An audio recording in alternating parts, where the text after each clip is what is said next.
This is the Coach Dudley Hilton Show, the head coach of the Bell County Bobcats. Join Coach Hilton and his co-host, Rick Nelson, as they cover every play from the previous week and look forward to the next game. And now, Coach Dudley Hilton and Rick Nelson here on 106.3 FM, The Big One.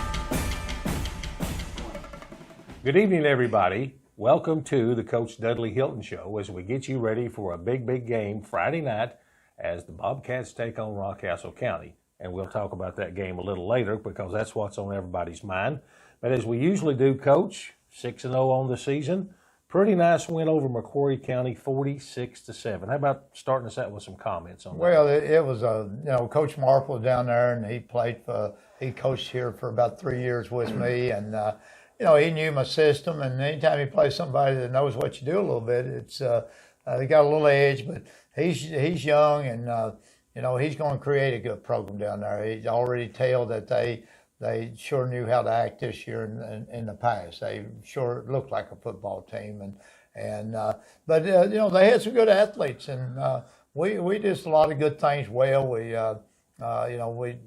played our position pretty good other than that. I noticed early part of the game they actually moved the ball pretty good against us, and you made a big goal line stand, which kind of put a little water on their fire, I guess. Well, anything we needed to work on when a game you might have a good chance of winning is defense, and that's what we was able to do because they moved the ball on us, and we took a lot of kids out and put new kids in to correct the ones that was making a mistake. So we're just glad we had to play a lot of defense, and I think they had almost 60 plays, and I think we had we had 24 plays on the night. Yeah. So that's unbelievable, right? A couple of notes here as we get ready to talk a little bit about tonight's game. Bell High won their 398th football game.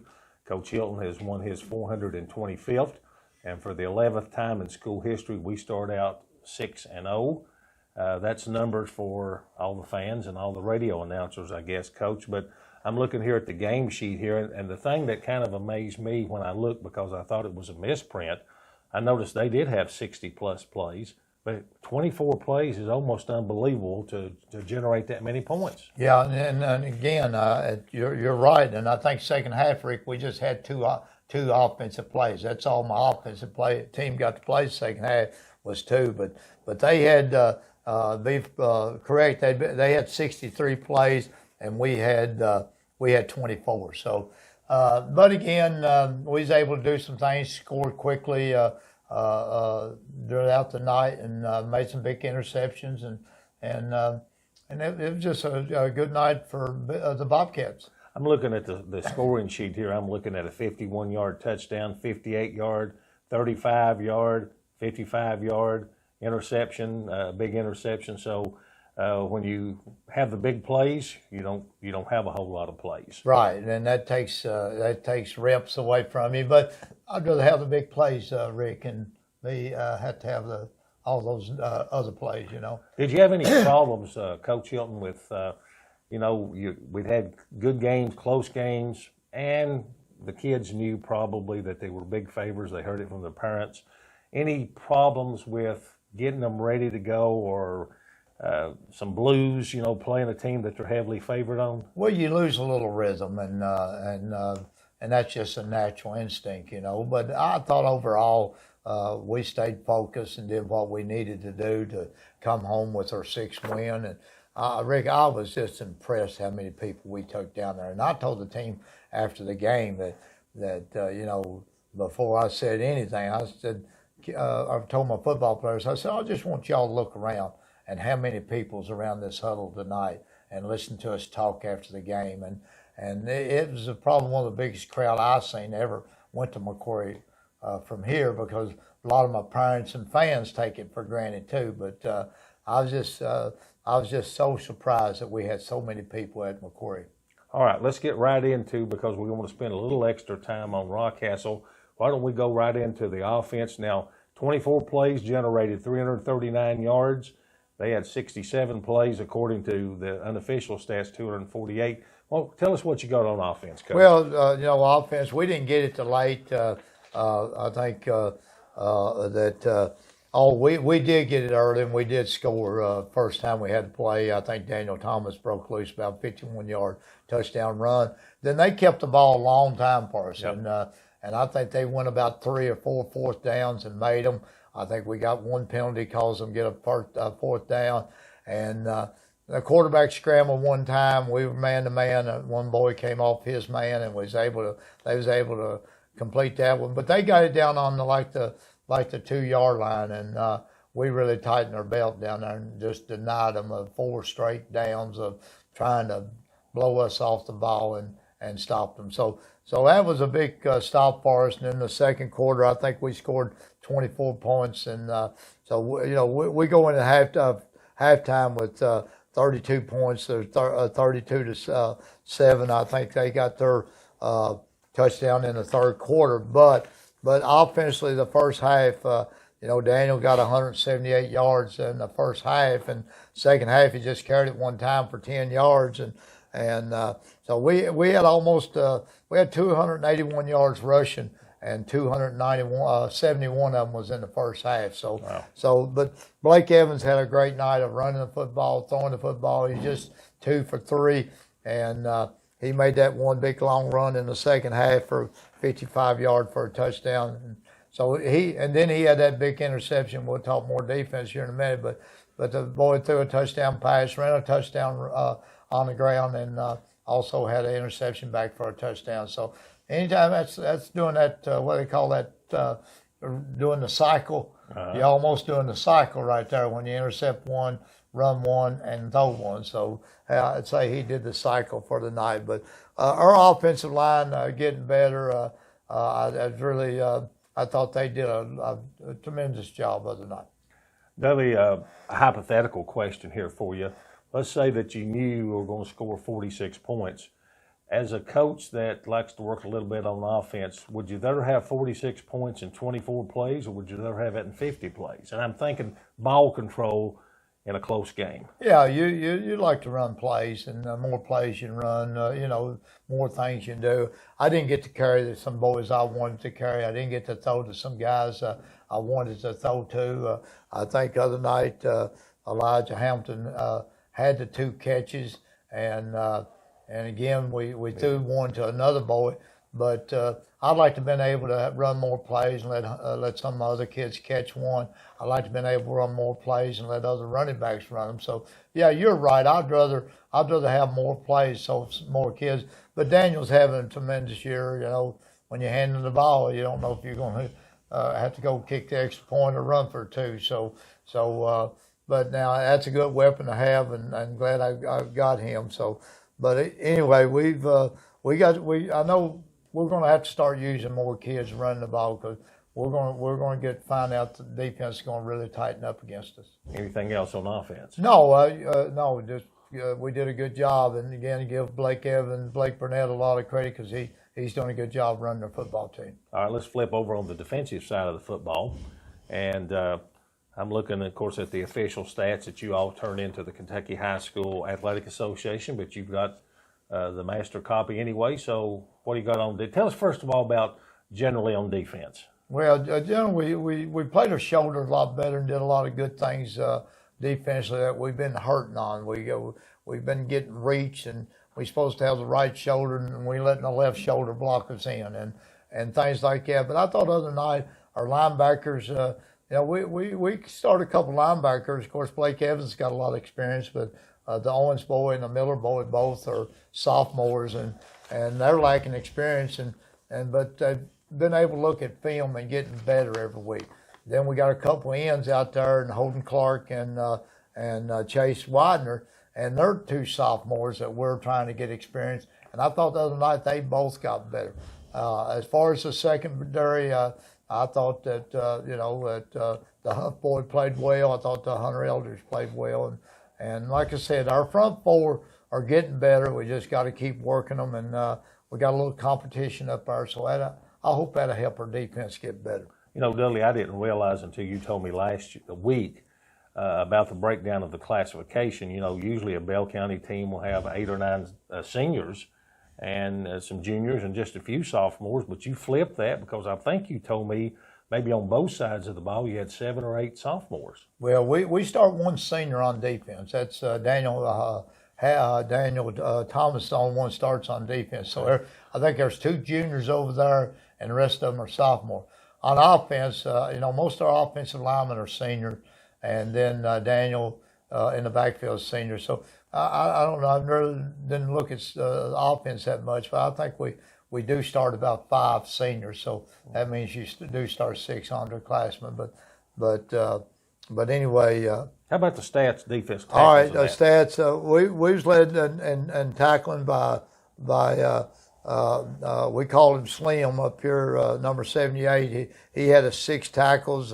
Hayden Lawson, right, and Blake Evans had 7 tackles, and Blake's probably a real good steady player for us. He's showing every week, him and Dameron, and I think Dameron had 5 tackles and 2 assists, and Daniel Thomas always up there too, and I think he had 6, and anyway, we had a sophomore there, did a good job, number 60, Connor. Yeah, Connor Marco, and he done a good job. So our defense is getting better. And again, I was going to tell you a while ago, Blake Evans, I don't know if it's a school record or not. I haven't looked at it, but he intercepted one and ran it back for 96 yards. So that's a long haul, Rick, to run that thing back like that. But well, we'll check the official book. But he had ended up having 2, 1 interception. Should have had another one, but I think Blake's is one high in the state on interceptions, so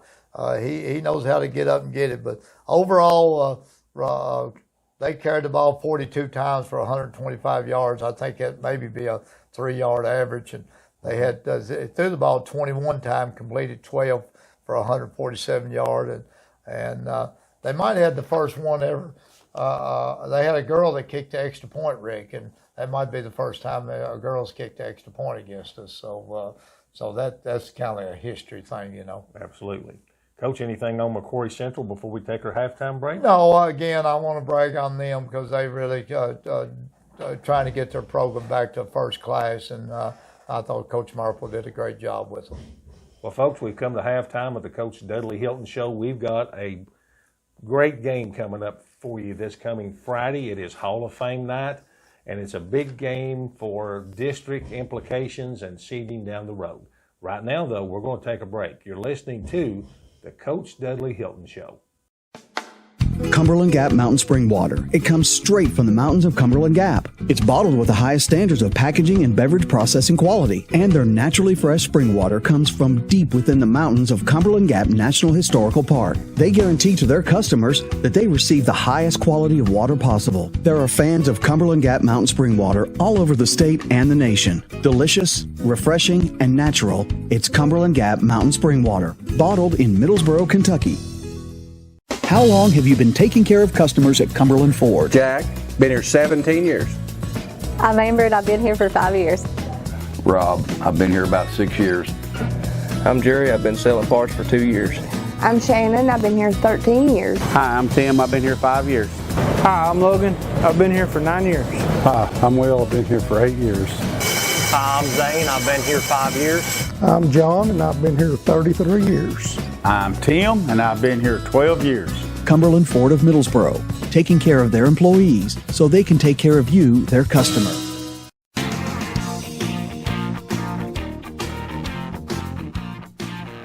Hi, I'm Ron Hall, the owner of John Smith Subs here in Harrogate, Tennessee, located at the corner of Londonderry and US 25E next to Cowboys. We're the newest sub shop in town, and I think that you'd really enjoy our subs if you came on down. We specialize in fresh, never frozen steak and chicken. A good portion of our steak, as well as our burgers and our breakfast sausage, is locally sourced here in Claiborne County from Century Farms. And then we also source our tomatoes and green peppers and cucumbers from the Harrogate Plant and Produce Market. We're open at 6 a.m. till 9 p.m. Monday through Friday. On Saturday, we're open from 8 a.m. to 9 p.m. and then on Sundays from 11 a.m. to 7. But we serve breakfast Monday through Friday, 6 a.m. to 10:30, and on Saturday from 6 a.m. to 11. You can give us a call at 423-441-8511 or check us out online at johnsmithsubs.com. Welcome back, everybody, to the Coach Dudley Hilton Show. We have just discussed a little bit the win over Macquarie Central, 46-7, and we've got a big game coming up against Rockcastle County. But before we do that, Coach, I wanted to hit on a couple of things. And what I'd like to do right now is every week to maybe take a highlight of one of your coaches and maybe give them a couple of minutes worth of publicity, because you have a pretty good coaching staff. And I'd like to start out with Darren Clark. Could you just give us a couple of things about Darren and what he means to the team? Well, Darren, he was one of our local heroes on the 91 state championship team, I guess. And he's, his first one he's had to play high school ball for me, but he's done a great job with our 7th, 8th grade team for about 7 or 8 years, along with P.J. Burnett and a couple other guys there. But they've really done a great job while they helped in the middle school football program. And when his last kid graduated from the middle school, he wanted to come up and help me on the high school team. So right now he's coaching their JV team. He lost his first game the other night, went to Clay County and got beat 8-0. But I took about 5 kids away from him because we're definitely going to have them Friday night. But Darren is, he's done a great job. I think he teaches over to LMU at the college and comes over here for practice for me after school. I was looking at the 91 roster on the state championship, and there Darren Clark was. Does it mean anything to the kids, or is maybe Darren reached that age where if you're not under 30, you're too old? But playing at the University of Kentucky is still a pretty big wallop, isn't it? Yeah, it's a big deal, but I think by being a coach, sometimes you forget all that stuff because you're trying to worry about how bad you're going to jump on the tail, and this and that. And Darren's a good disciplinary. He's good to the kids, but he's tough to them also.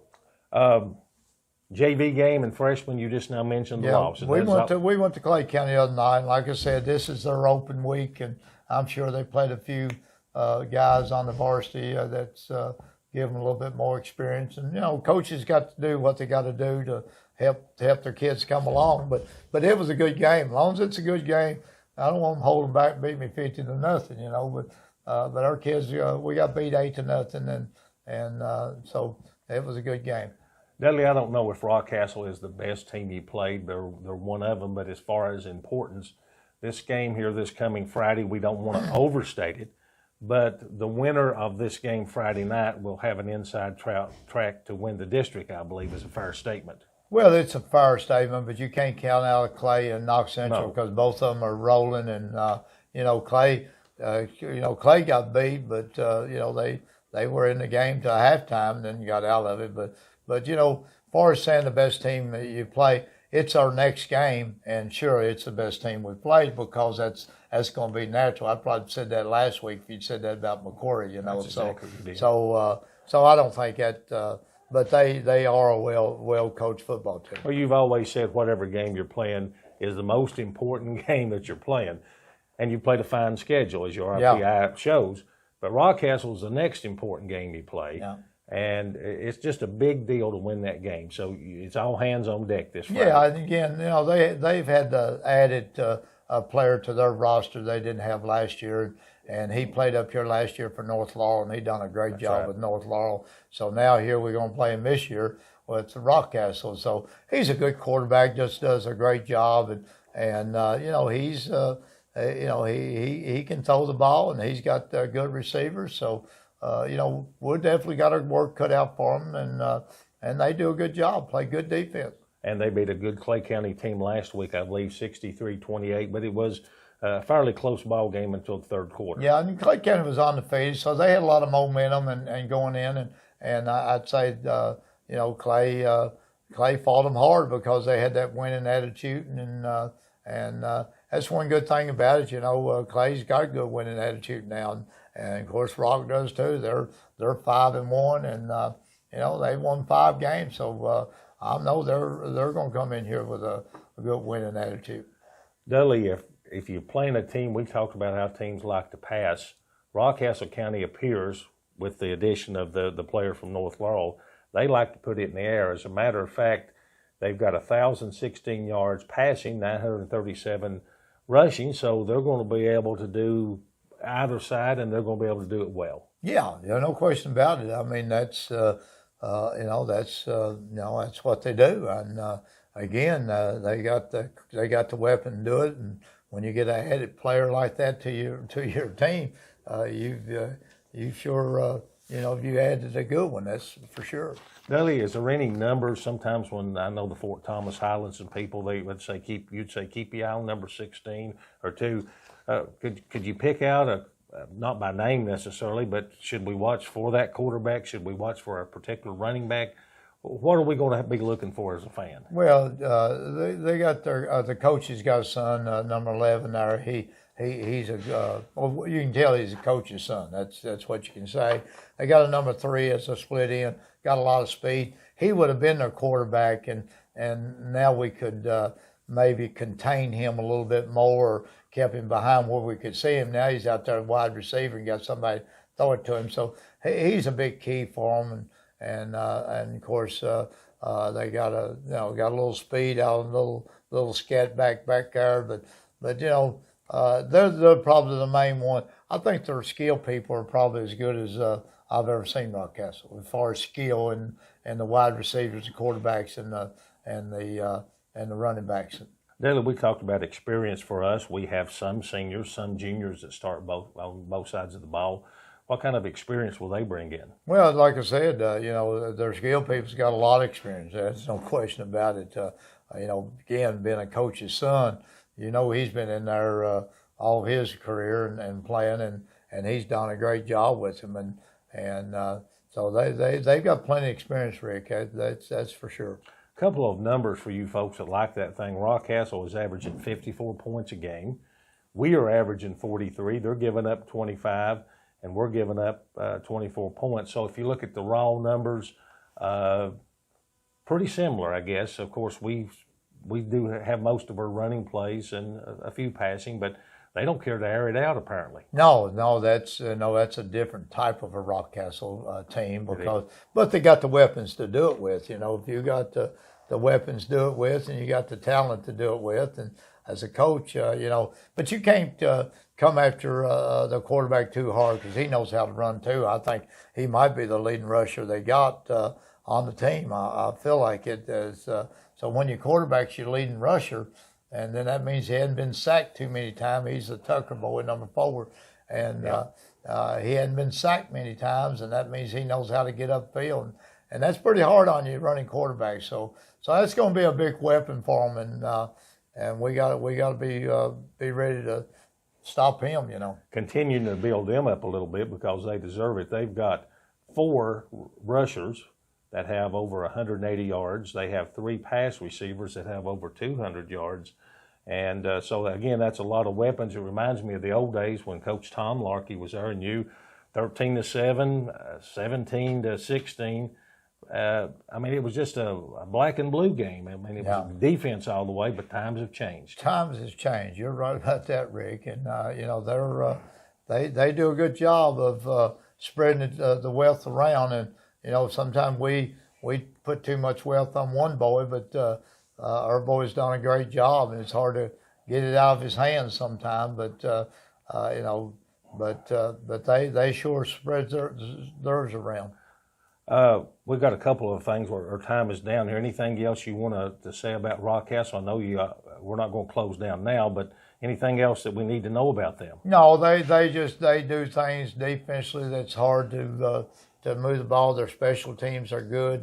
They'll do a surprise thing anytime, fake a punt or onside kick and draw you offside on kicking games, and they just do things like that to just help them give their edge, and the coaches they all do a good job, and it's a typical Rockcastle football team. Dudley, we talked a little bit about, of course, this is your 45th year, and there's not a whole lot of coaches still active that has over 40. Coach French, and of course Haywood up at Belfry. And you talked last week and the week before and the week before, well, this team's got another new coach.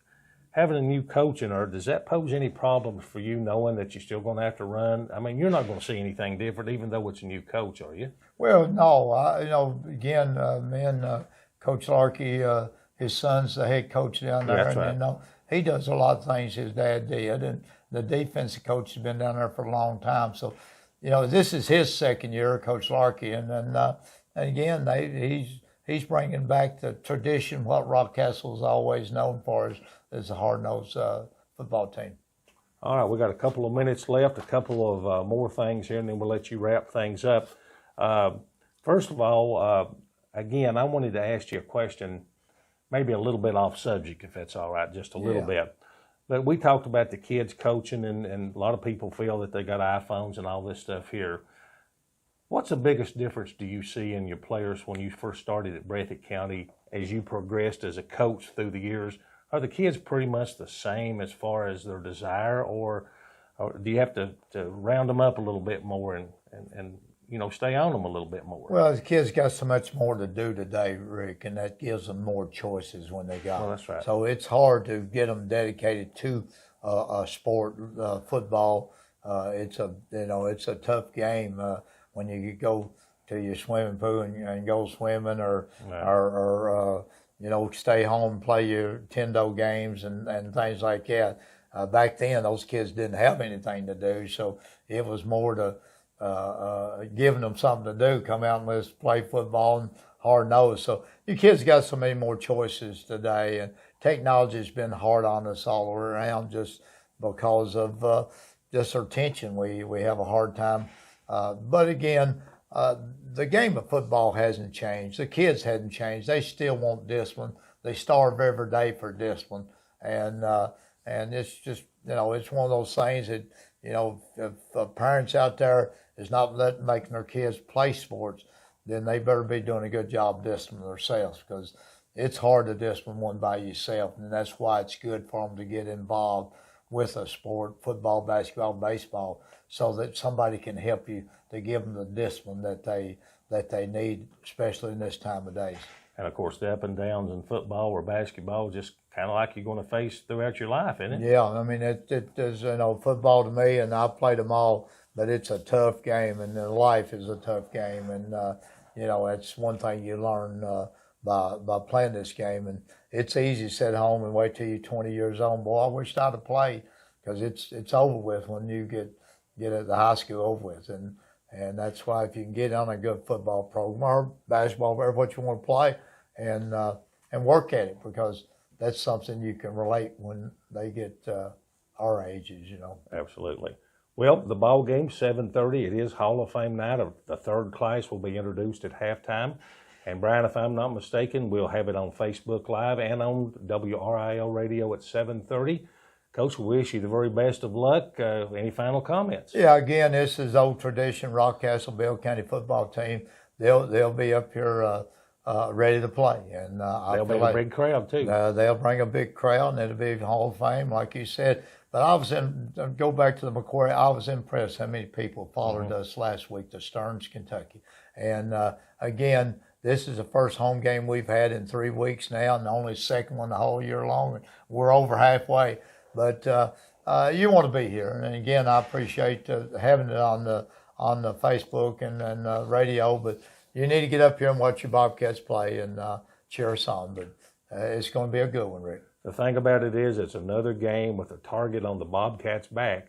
We're the folks that people want to beat to make their season, and this is an important game. Thank you, Coach. We appreciate it very much.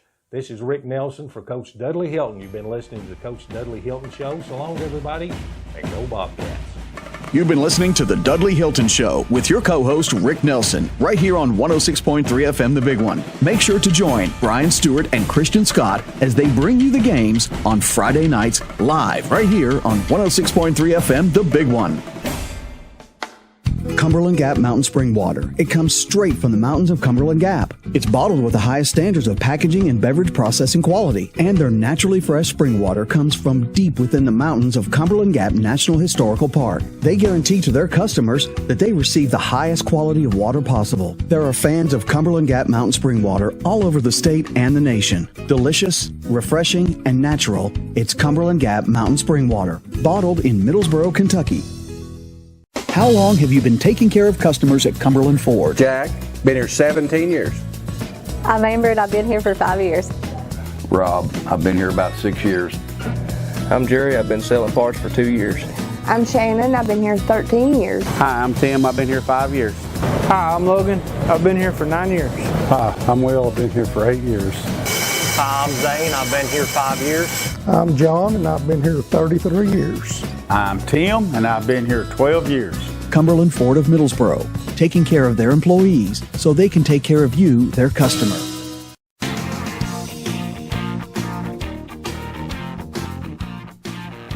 Hi, I'm Ron Hall, the owner of John Smith Subs here in Harrogate, Tennessee, located at the corner of Londonderry and US 25E next to Cowboys. We're the newest sub shop in town, and I think that you'd really enjoy our subs if you came on down. We specialize in fresh, never frozen steak and chicken. A good portion of our steak, as well as our burgers and our breakfast sausage, is locally sourced here in Claiborne County from Century Farms. And then we also source our tomatoes and green peppers and cucumbers from the Harrogate Plant and Produce Market. We're open at 6 a.m. till 9 p.m. Monday through Friday. On Saturday, we're open from 8 a.m. to 9 p.m. and then on Sundays from 11 a.m. to 7. But we serve breakfast Monday through Friday, 6 a.m. to 10:30, and on Saturday from 6 a.m. to 11. You can give us a call at 423-441-8511 or check us out online at johnsmithsubs.com.